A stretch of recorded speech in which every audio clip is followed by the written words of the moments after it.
Alabama's Morning News. I'm JT. Joining us now is Julian Sado. Julian, welcome and thanks for being here with me this morning. Hey, thanks for having me. A workplace expert working on helping folks in the workplace and helping Gen Zers find their purpose. And I mean, what's going on in the workplace these days and social media, sometimes, worlds colliding here with people so addicted to social media, it bleeds over sometimes into our workplace and sometimes not well. So can you legally be fired for what you post in your personal social media? Oh, yeah, absolutely. Definitely. You're an ambassador of the company. So when you are not owning the company, and you can literally put a damper on the company's earnings, everything in between, thanks to social media now. So absolutely. So as you're out there, you're an influencer, whether you want to admit it or not. If you're posting on social media at some degree, whether it's 2% or it's, 80% influencer, if you're posting things negatively about your company, then you're a leg of that company, and therefore, you can be held liable. Even though it's your own personal Insta account or TikTok or whatever, if you're out there talking about your company, well, I guess it happens all the time. I mean, take what went on at Tesla. Somebody was slamming Elon Musk and bye. So yeah, you got to be careful. Yeah, it's actually the labor laws, the employee labor laws don't protect you 100%. I mean, you can go to court and fight based off of the fact that you're talking about improvements or you're talking about a person in slander. So just like anything else, the old days, one negative comment, there's the old thing about Ford. I'm not saying Ford is a bad car, but in the old days, found on road dead was a common theme just based off of the word of mouth. But now social media, it reaches about 1,500 people per minute. Anything you might post. And, I think it's a bigger problem with the concept of people wanting to be heard. I think that's where the danger is. We haven't caught up with technology. Our psychology hasn't caught up with what's happening with the way technology is driving behaviors and opinions. A lot of people work under contracts. A lot of people work in states where it's a, right to work state. People can fire you for any reason. Some states, they have to have good reason. But I would think most people have some sort of common sense that would say, I don't need to slam my boss on social media. No, they don't. Here's the thing. When we get emotional, we don't have any logic. We lose, like right now, we're on the radio. There's probably someone driving about 80 miles an hour on someone's bumper because they're upset that they cut them off, right? There's no logic in what you do when you're emotional.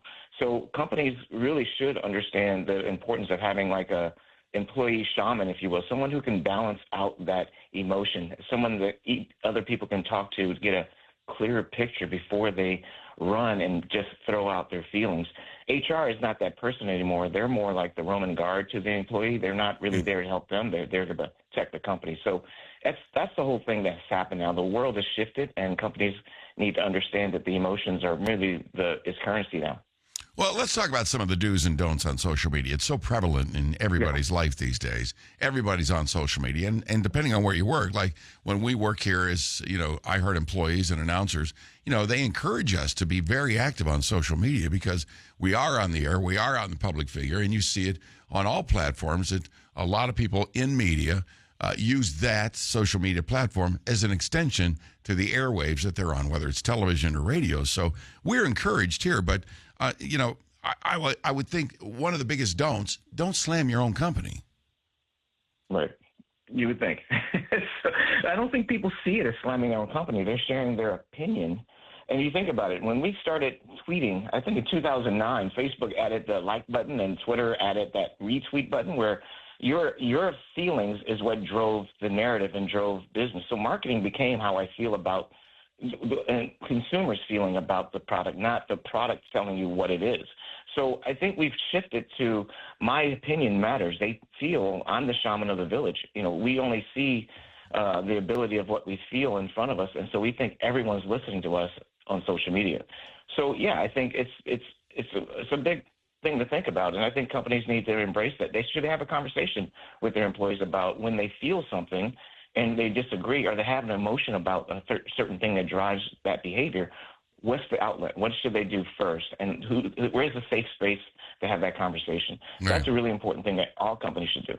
All right, if you're called into a big Teams meeting today with thousands of employees at iHeartMedia, for instance, And obviously, you would start out with one of the biggest don'ts: don't slam your company. Now, let's talk about some other do's and don'ts. When you're on social media, 99% of you are on social media. So, how would you address and start that conversation with employees listening to what you have to say about do's and don'ts? Well, I first ask them. Everyone now is an informer. They want to tell you what they know. So first, find out where there are immensely where they're standing versus where I start. I don't start from my platform. I start from where they are, because I might just put a bunch of noise out there if I go in my paradigm. So I first figure out where they are. Are they political driven? Are they religious driven? Are they socially driven towards a certain behavior when it comes to politics?